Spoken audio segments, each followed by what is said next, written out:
해봅시다. 너희 보물이 있는 곳에 너희 마음도 있느니라. 오늘 본문의 말씀은 특별히 그리스도인의 물질관, 재물에 관한 교훈입니다. 예수님이 일찍이 우리가 하나님과 재물을 겸하여 섬길 수 없다라고 경고하셨고, 해봅시다. 하나님과 재물을 겸하여 섬길 수 없다. 우리가 하나님을 섬기든지 재물을 섬기든지, 여기 특별히 만몬이라는 단어가 사용되어 있는데, 여러분 이 물질 자체가 하나의 우상이 될 수 있다는 겁니다. 이해가 되십니까? 우리가 엔드가 아니에요. 하나님도 섬기고 재물도 섬길 수 있는 게 아니라 둘 중에 하나를 선택해야 된다는 겁니다. 우리가 하나님을 섬기는 삶을 살 것인지 아니면 물질을 숭배하는 삶을 살 것인지 우리가 선택해야 합니다. 해봅시다. 선택해야 한다. 예, 이렇게 말씀하셨고, 또 오늘 본문의 결론이라 할 수 있는 34절이 결론의 말씀이라 할 수 있는데, 여기에서도 너희 보물이 있는 곳에 너희 마음이 있다라고 이렇게 말씀하고 계십니다. 다시 한번 해봅시다. 너희 보물이 있는 곳에 너희 마음도 있으리라. 알겠습니까? 이 재물은 하나님을 대신하는 우상이 될 수 있기에 우리 그리스도인들이 올바른 믿음 생활을 하기 위해서는 반드시 재물에 대한 올바른 태도, 생각을 가지고 있어야 한다는 겁니다. 그리스도인의 재물관을 바르게 정립해야 합니다. 알겠습니까? 그러기 위해서 우리가 오늘 본문의 말씀을 통해서 우리 그리스도인이 가져야 될 올바른 재물관, 물질에 대해서 어떤 생각, 태도를 가져야 될지에 대해서 하나씩 좀 살펴보면서 내 믿음을 좀 돌아볼 수 있게 되길 바랍니다. 먼저 주님께서는 특별히 물질의 문제에 있어서는 모든 탐심을 물리치라 라고 말씀합니다. 욕심내지 맙시다. 먹을 것과 족한 줄 알라. 알겠습니까? 네. 욕심이 잉태한 죄를 낳고, 그렇죠. 모든 죄의 근원도 이 탐심으로부터 시작이 되는 거예요. 그래서 오늘 본문에서도 삼가 모든 탐심을 물리치라고 이렇게 말씀합니다. 특별히 13절부터 15절까지의 말씀은 이제 공생애를 마치기 위해 예수님께서 지금 어디로 가십니까? 예루살렘으로 길을 가실 때에 한 남자가 와서 예수님 앞에 뭔가를 요청해요. 뭘 요청합니까? 우리 13절 14절 한번 봅시다. 시작.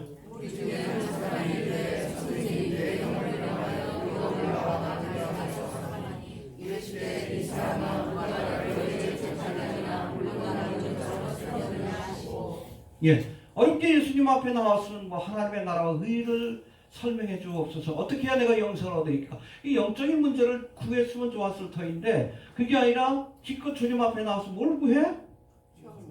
유산 상속 문제를 해결해 달라고. 기가 막히죠.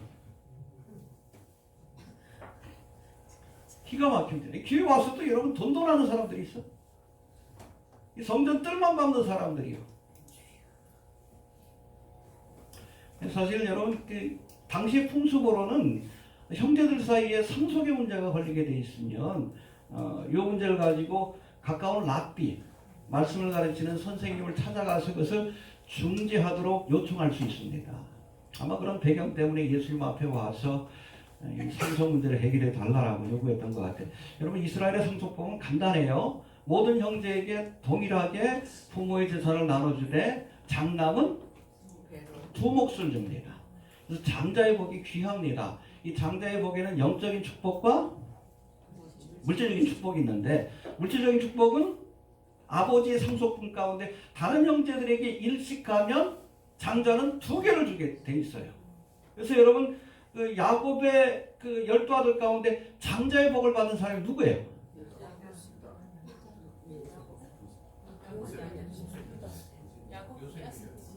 예? 첫째 아들은 누굽니까?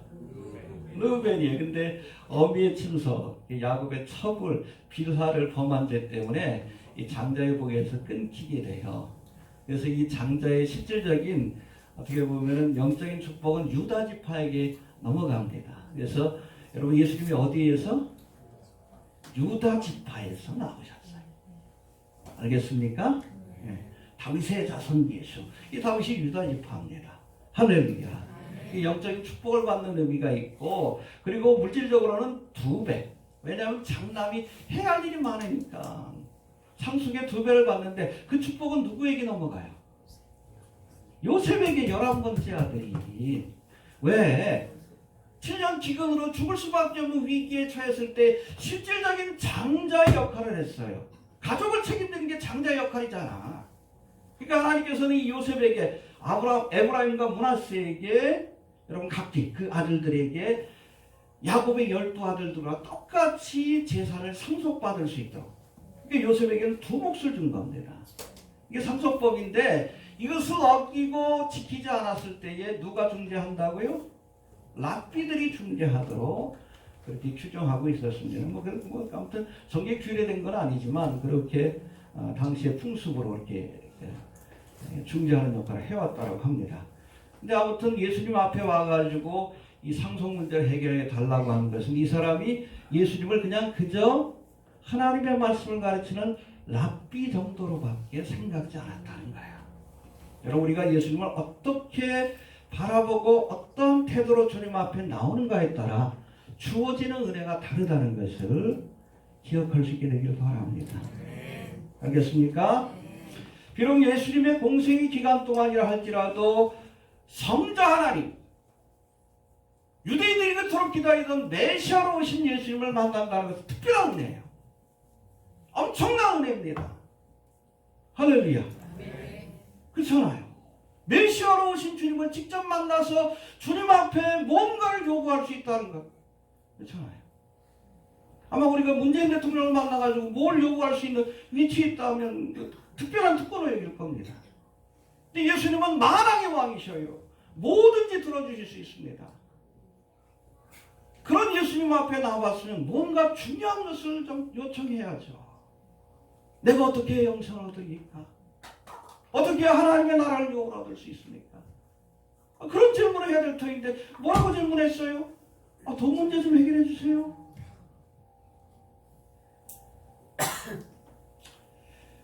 여러분, 오늘날에도 어렵게 주님 앞에 나와서도, 교회에 나와서도 영적인 문제보다 물질적인 축복에만 관심을 갖고 있는 사람들이 너무나 많다는 거예요.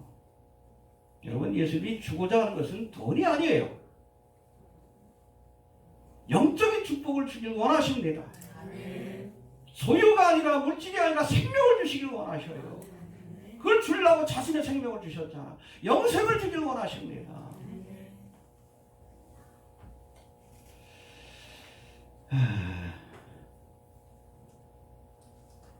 아무튼 이 사람을 향해서 예수님께서 뭐라고 합니까? 삼가 모든 탐심을 물리치라. 사람의 생명이 그 소유에 넉넉한 데 있는 것이 아니다.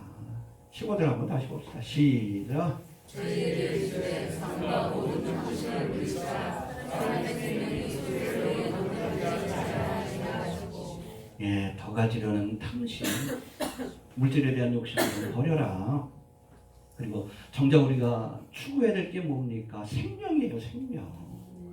주님께서 주시고자 하는 게 뭡니까? 영생의 복을 주시고자 하는 거예요. 거기에 관심을 가져야지. 적어도 예수님 앞에 나왔습니다. 마태복음 16장 26절에서 예수님이 말씀합니다. 사람이 만일 온 천하를 얻고도 목숨을 잃으면 무엇이 유익하겠느냐? 천하에 있는 모든 돈을 우리가 가져도 여러분, 우리의 목숨을 잃으면, 요즘 보면 일루미나티한테 영혼을 팔아가지고 부귀영화를 얻었다가 생명을 잃는 사람들이 얼마나 많아. 육신의 생명도 그렇지만 영혼의 생명을 잃어버리고 사탄에게 여러분 영혼을 팔아가지고 죽음으로 끝나는 게 아니? 영원한 지옥불에 던져지는데, 여러분 돈 많다고 하루에 뭐 5끼 6끼 먹습니까? 3끼 먹는 거 다 똑같아. 그게 중요한 게 아니에요. 뭐가 중요한지 알아야 합니다. 알겠습니까? 네. 사람의 생명이 소유에 넉넉한 데 있는 것이 아니다. 돈에 매이지 말아라. 네 생명을 얻는 일에 관심을 가져라. 네. 저 주님 앞에 나왔으면 교회 와서도 돈하지 마셔요. 응? 요즘 교회들이 그렇잖아요. 돈 하잖아요. 돈. 응? 대충 살아요. 성경적입니다. 먹을 것과 부자 천국 가기 힘들어요. 그냥 대충. 이해가 되십니까?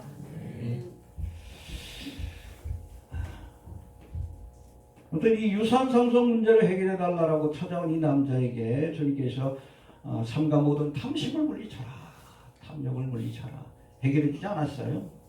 욕심 버려라. 모충이 게 아니야. 그 말씀을 주신 겁니다. 이렇게 책망하신 예수님이 이제 한 가지 비유를 들어서 탐심을 부리는 그러한 삶의 어리석음에 대해서 설명해 주십니다.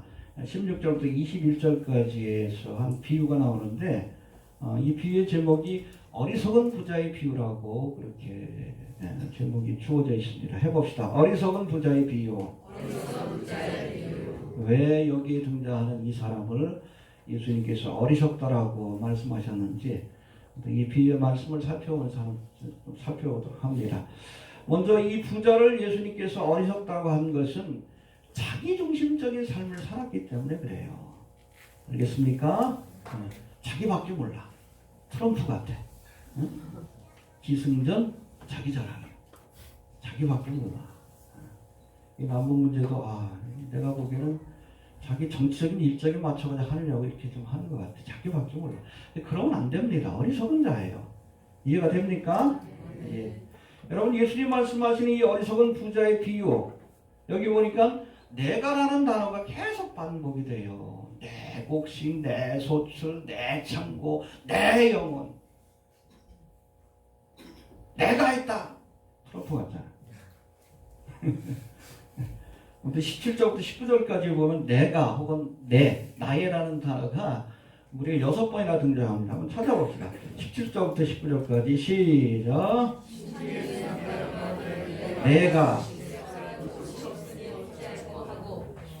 내가 내 곳과 내 모든 목식과 내가 내 영혼에게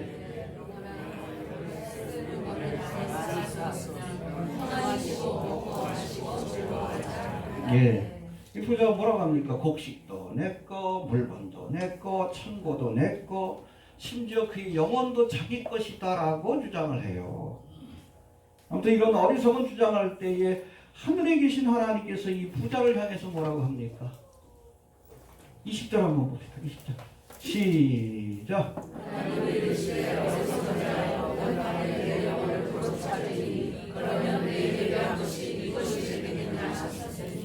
부자를 향해서 뭐라고 합니까? 그가 내 것이라고 주장했던 그 영혼을 걷어가시겠다. 실제로는 여러분 부자의 것이 아니라 누구의 것이다? 하나님의 것이에요. 우리의 물질도 시간도 생명도 하나님의 것입니다. 잠시 우리에게 맡겨주신 것뿐이에요. 그걸 모른다면 미련한 자입니다. 해봅시다. 내 것이 아니라 하나님의 것이다. 그래서 여러분 우리가 물질도 시간도 우리의 생명도 주인이 누구시오? 하나님을 위해서 써야 되는 거예요. 그게 바로 청지기 의식입니다. 내 것이 아니라 누구의 것이다? 예, 그걸 알아야 지혜로운 자입니다. 깨달을 수 있게 되길 바랍니다. 잠시 내게 맡긴 거예요. 해봅시다. 맡긴 거다. 그게 달란트 아닙니까? 어떤 사람에게는 많은 달란트, 그래서 어떤 사람에게는 물질의 달란트, 권세의 달란트, 지식의 달란트, 다 주님이 맡긴 거예요. 그럼 누구를 위해서 써야 돼? 주인이 기뻐하는 일에 써야지.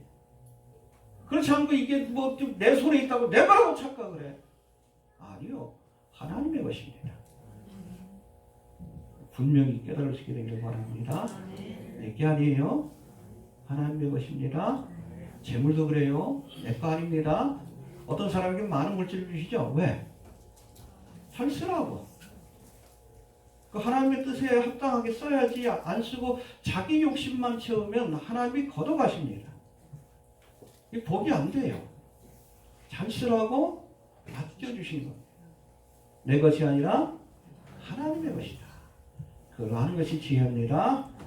또 두 번째, 비유에 등장하는 부자를 어리석다 하신 두 번째 이유는 그가 자신이 가진 소유가 영혼의 만족을 줄 것처럼 착각을 했다는 겁니다. 여러분, 돈 많다고 만족한 삶을 사는 게 아니에요. 이해가 되십니까? 19절 한번 봅시다. 시작.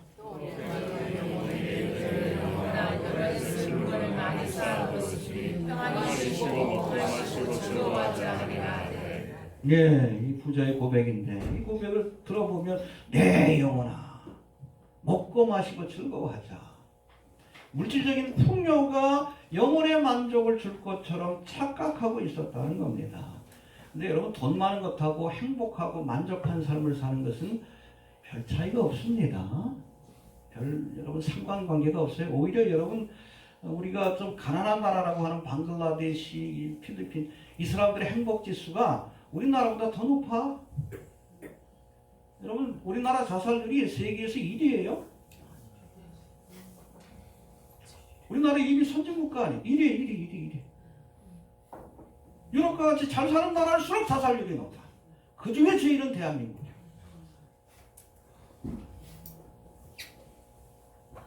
여러분, 물질적으로 우리가 풍요로워진다고 만족한다? 아니요.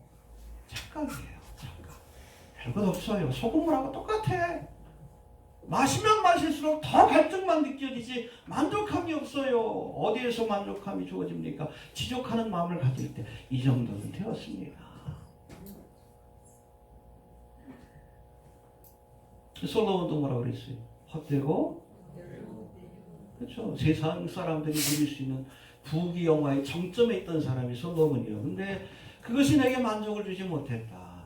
그렇잖아요. 수많은 처처 비빈을 둬보고 많은 재산을 가져보고 여러 가지 사업을 해보고 책도 많이 썼지만 다 헛되다. 이게 우리의 영혼에 만족을 주지 못한다. 여호와를 경외하고 그 명령을 지켜라. 그것밖에 없더라. 꼭 경험해봐야 알겠습니까? 말씀을 통해서 깨달아야 지혜로운 거죠. 물질이 만족을 준다는 착각을 버려야 합니다. 이해가 됩니까? 어거스틴 유명한 말을 한 적이 있죠. 사람의 마음속에는 하나님이 아니면 채울 수 없는 빈 공간이 있다. 아무리 우리가 돈을 많이 벌고 권세를 얻고 솔로몬처럼 부귀영화를 누려도 하나님이 만드신 그 빈 공간을 채울 수는 없어요. 하나님을 만나기 전에는. 이해가 됩니까? 참된 만족은 주님이 주시는 거예요. 깨달을 수 있게 되길 바랍니다. 내 영혼아, 여러분, 영혼의 만족은 우리 영혼을 지으신 하나님만이 채워줄 수 있습니다. 예수를 만나야 돼요. 그래야 여러분, 무화과 나무 잎이 마르고 포도 열매 쫄딱 망해도 행복한 참된 기쁨을 우리가 경험할 수 있는 거예요. 이해가 됩니까? 예. 또 우리 물질이 영혼의 만족을 준다는 착각을 우리가 버릴 수 있게 되길 바랍니다. 세 번째, 오늘 비유에 등장하는 이 부자가 어리석다 하신 마지막 이유는 저가 하나님께 대하여 부유한 자가 되지 못했기 때문이에요. 물질도 바르게 써야 합니다. 내 욕심을 채우는 도구로 쓰지 마시고 주신 물질을 가지고 하나님께 대하여 부유한 자. 할렐루야. 그런 사람이 되시길 바랍니다. 20절 21절 한번 봅시다. 시작.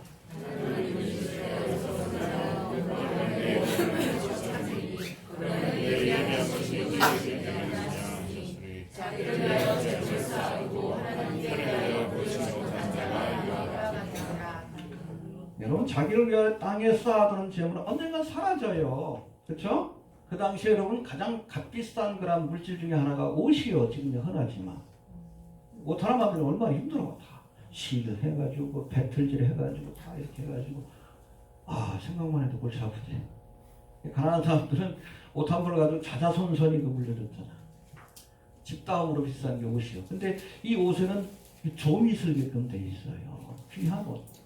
그 가치가 사라질 때가 있어. 그리고 당시 뭐 금속, 청동이라든지 이런 것들이 철이라든지 지금이야 흔하지만 대량 기술이 발달돼서 이게 여러분 재산이에요. 근데 그냥 놔두면 다 녹슬어가지고 그 가치가 사라져요.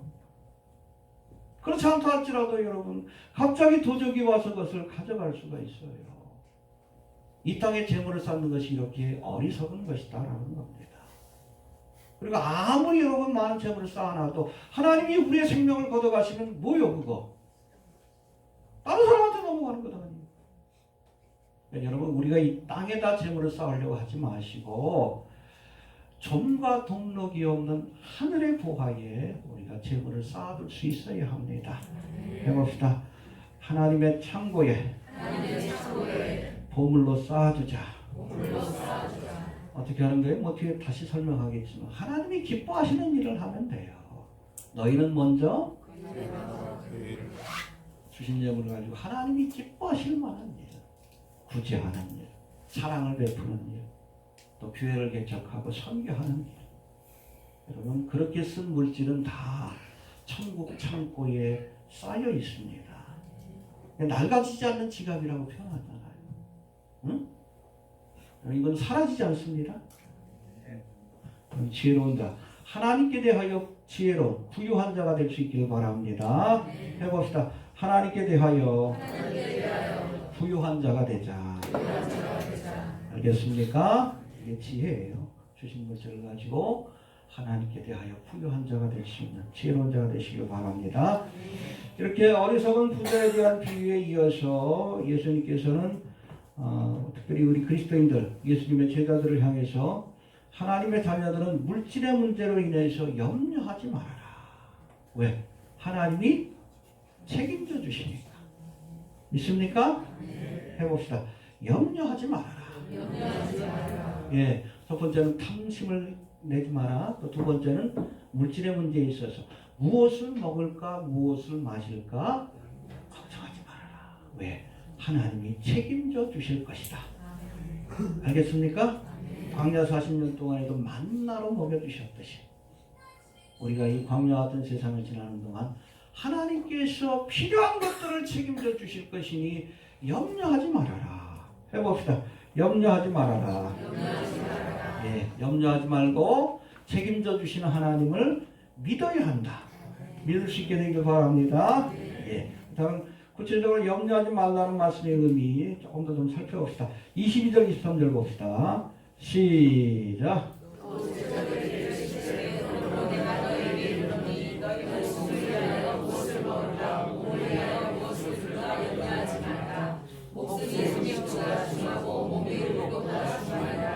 예, 여러분 목숨이 음식보다 중하고 몸이 그렇죠. 물질보다 우리의 목숨, 생명이 더 소중한 것이니 물질의 문제로 염려하지 말고 정작 우리가 걱정하려면 우리의 생명, 어떻게 해서 내가 영생을 얻을까? 그걸 좀 생각하는 삶을 살라고 말씀하시는 겁니다. 할렐루야. 목숨을 위해 먹는 것인데 목숨보다 먹는 것을 더 중요하게 여기고 또 몸을 위해서 입는 것인데 몸보다 옷을 더 중요하게 여긴다면 얼마나 어리석은 자이겠느냐. 우리에게 무엇이 정말로 소중한 것인지 알아야 한다는 겁니다. 알겠습니까? 그래서 인터넷에 보면 그 먹방이라고 해서 들어보셨어요? 뭐 그냥 많은 음식을 한꺼번에 먹고 뭐 주개방송도 하대? BJ들이? 그 먹방이라는 단어가 우리나라에서 생겼어요. 영어로도 먹방입니다. 영어로도 먹방이에요. 우리나라에서 이렇게 시켜가지고 뭐 한꺼번에 뭐 라면 한 20개씩 먹고 그래서 큰일 납니다. 얼마 전에 일본에서 그 주먹밥 빨리 먹기를 하다 먹방을 하다가 죽었어요. 목에 걸려가지고 BJ가.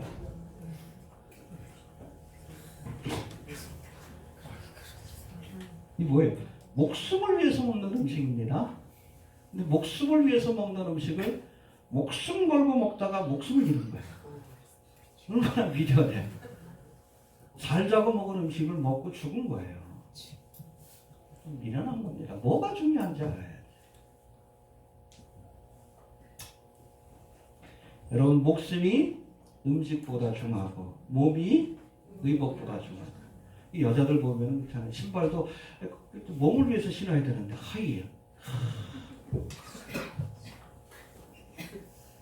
발이 막 뚝 떨어지잖아. 발톱이. 여러분 몸이 의복보다 중요한 겁니다. 뭐가 중요한지 알아야 합니다. 그게 지혜입니다. 예. 또 두 번째, 염려한다고 문제가 해결되는 것이 아니기 때문에 염려하지 말라고 한 겁니다. 염려함으로 문제가 해결된다면 좀 뭐 걱정해도 상관없어. 그럼 뭐 그런다고 해결되는 것도 아니요. 해봅시다. 염려한다고 해결되는 것이 아니다. 하나님께 맡겨야지. 이거 됩니까? 염려하지 말고 기도하세요. 이거 됩니까? 25절 26절 봅시다. 시작.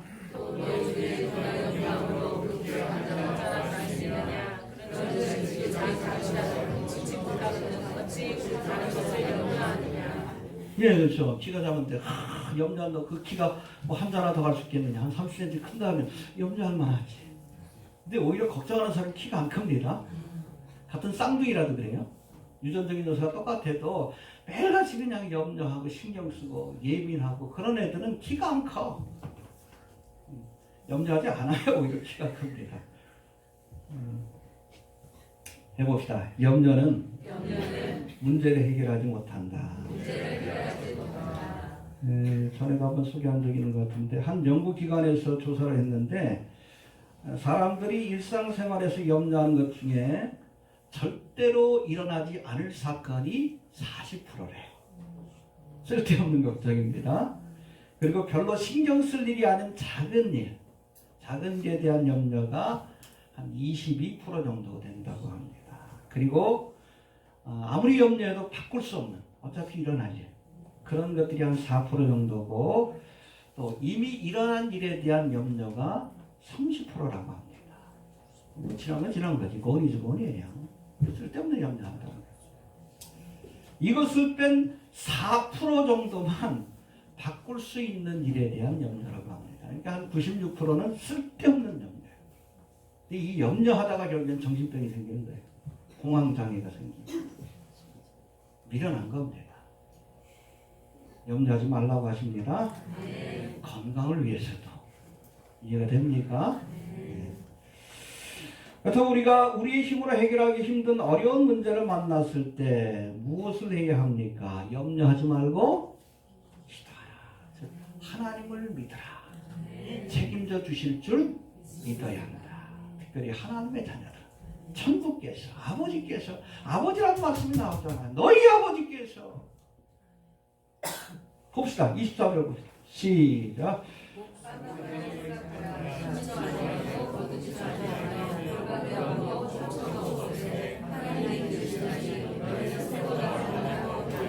그쵸. 돌아다니는 까마귀도 하나님께서 먹이시는데 너희들 먹을 거 책임져 주지 않겠느냐. 왜 쓸데없는 걱정해. 쓸데없는 걱정. 그렇잖아요. 우리 어린 자녀들이 이든이가 집에서 어떻게 해야 먹고 살지. 그러게 맞지 그러다. 응? 엄마가 날 책임져 줄 수 있을까? 양말을 사주실 수 있을까? 하나님 보기엔 우리가 그렇다는 거예요. 쓸데없는 걱정하지 말고 하나님께서 책임져 주실 줄 믿고 사시길 바랍니다. 27절부터도 나오죠. 27절부터 한번 다시 봅시다. 시작.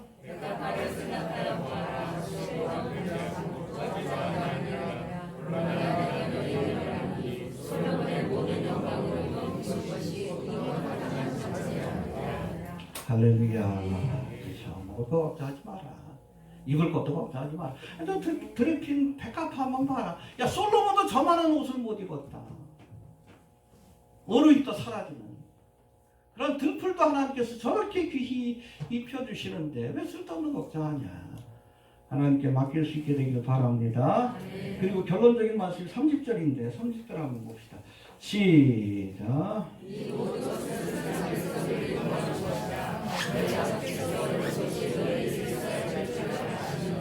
해봅시다. 이 모든 것은 세상 백성들이 구하는 것이라. 그렇죠? 무엇을 먹을까, 무엇을 마실까, 근심하는 것. 세상 사람들이 하는 일이에요. 무엇을 먹을까, 무엇을 마실까, 물질을 추구하는 것. 세상 사람들이 구하는 것입니다. 이 구하다는 단어가 헬라어로는 에피제투신이라고 되어 있는데 NIV 성경에 보면 이것이 runs after라고 되어 있어요. 세상 사람들이 쫓아가는 것이다. seek for라고 되어 있는데 세상 사람들이 추구하는 것이다. 우리 그리스도인들은 여러분 물질을 추구하고 쫓아다니면 안 돼.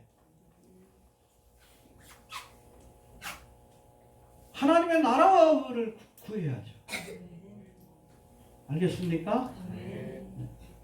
이게 바로 여러분 만물을 숭배하는 거예요. 무엇을 먹을까 무엇을 마실까 그것을 구하는 삶, 물질을 추구하는 삶.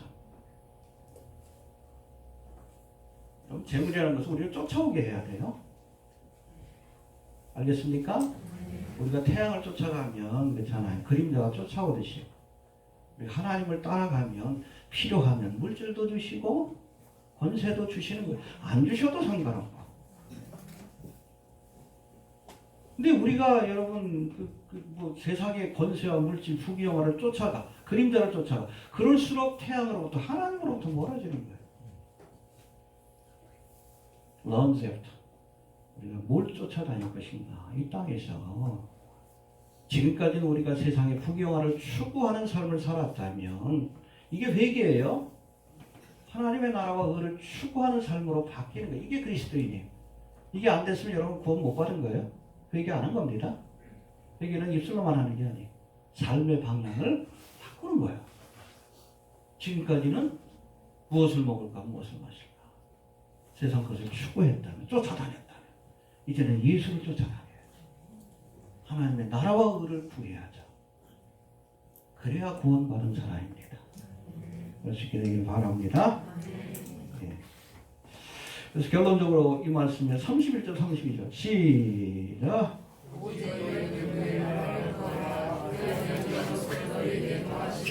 예. 32절 시작.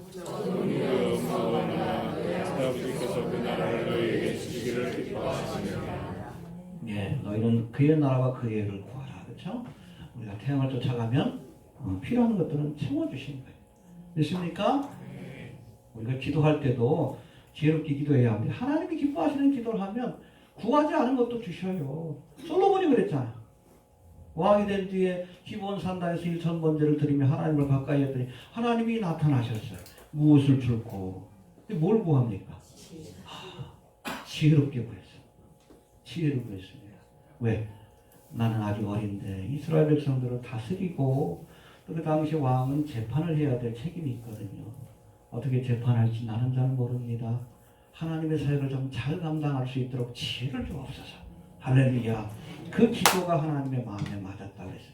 야, 너를 위해 부귀영화를 구한 것도 아니고 장수를 구한 것도 아니고 원수 갚는 것들을 구한 것도 아니고 지혜를 구하니 전무후무한 지혜와 함께 구하지 않은 부귀영화를 보너스로 주셨습니다.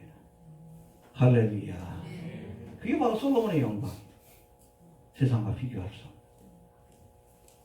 우리가 하나님의 나라와 의를 구하는 삶을 살 때에 하나님께서 이 모든 것 필요하다는 물질과 권세와 영광을 더해 주시는, 보너스로 주시는 겁니다. 안 주셔도 돼요. 더해 주시는 복을 우리가 얻게 될 줄로 그렇게 믿습니다. 해봅시다. 너희는 먼저 그의 나라와 그의 의를 구하라. 그리하면 이런 것을 너희에게 보너스로 주시리라. 믿습니까? 네. 우리가 물질에 관한 것도 그 삶의 신앙의 그 원칙과 무엇이 앞서야 될 것인지에 대해서도 분명히 알아야 합니다. 예. 그리고 결론적인 말씀인데 너희 보물이 있는 곳에 너희 마음도 있다 라고 말씀 주고 계십니다. 33절 34절 봅시다. 시작.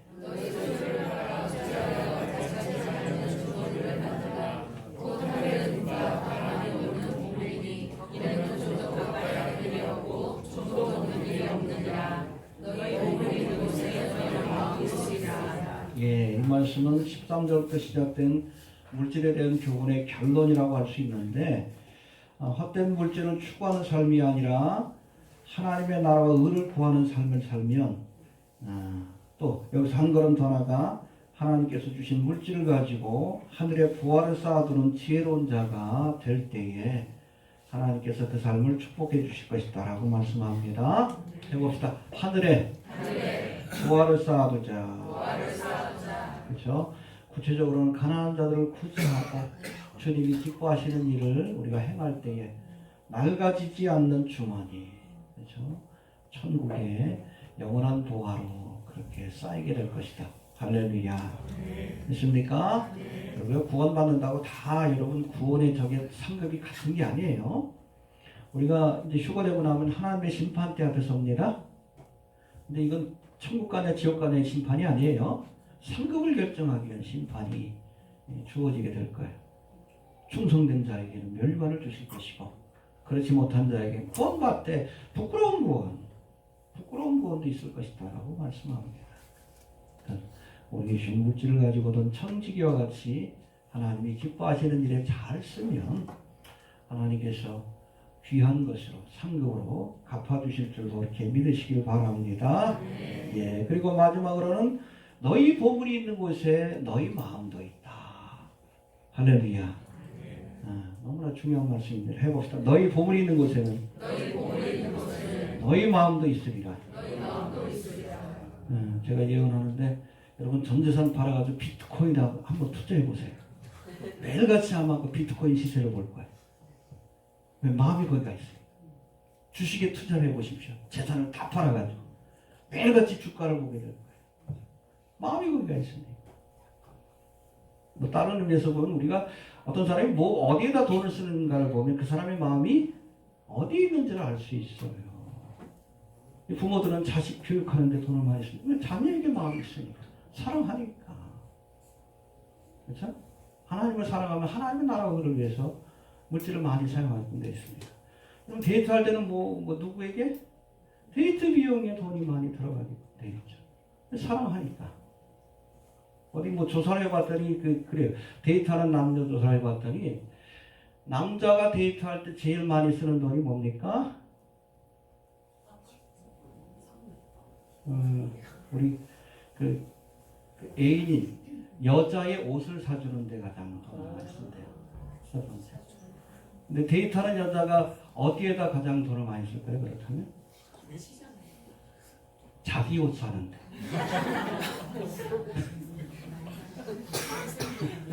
무슨 얘기인지 아시겠죠? 남자들은 여자 옷 사주는데 여자들은 자기 옷 사는데.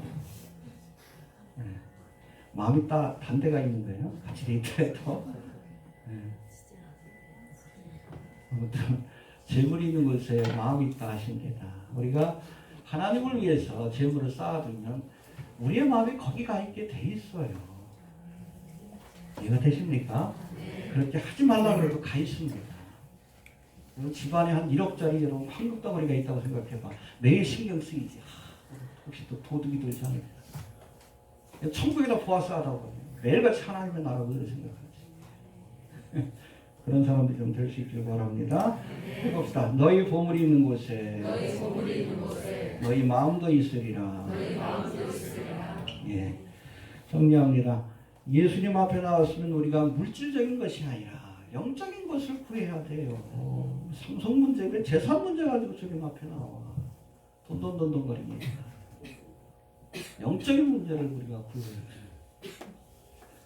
탐심에 매여 매일같이 무엇을 먹을까 무엇을 입을까 염려하며 세상적인 것만 추구하는 쫓아다니는 삶이 아니라 이제는 우리가 거듭난 하나님의 자녀가 되었다면 하나님의 나라와 의를 구하는 그런 삶으로 바뀌어져야 합니다. 이해가 되십니까? 너희 보물이 있는 곳에 그렇죠. 우리가 주님을 위해서 하나님이 기뻐하실 만한 일에 재물을 사용하면 우리의 재물이 천국의 보화로 쌓이게 될 것이고, 그러면 여러분 자연스럽게 우리의 마음이 거기가 있는 거예요. 알겠습니까? 로세 하나도 여러분 심판받을 때 갑자기 돌아왔어. 왜? 마음이 소돔성이가 있으니까. 거기 집도 있고 밍크코트도 있고 자가용도 있고 다이아몬드도 있고 본능적으로 뒤돌아보다 죽은 거예요. 하나님의 나라의 마음을 둬야 돼. 주님 오실 날이 가까운데 세상의 마음을 두는 사람들은 주님께서 부를 때 잠깐만 합니다. 뒤돌아보다가 남겨져요. 하나님의 나라의 마음을 두고 살아야 합니다. 하나님의 나라에. 이해가 되십니까? 그런 정도는 될 수 있길 바랍니다. 주신 말씀 붙들고 하나님 물질을 숭배하고 쫓아가는 삶이 아니라 하나님을 섬기는 삶이 되게 하옵소서. 주신 말씀 붙들고 잠깐 기도합니다.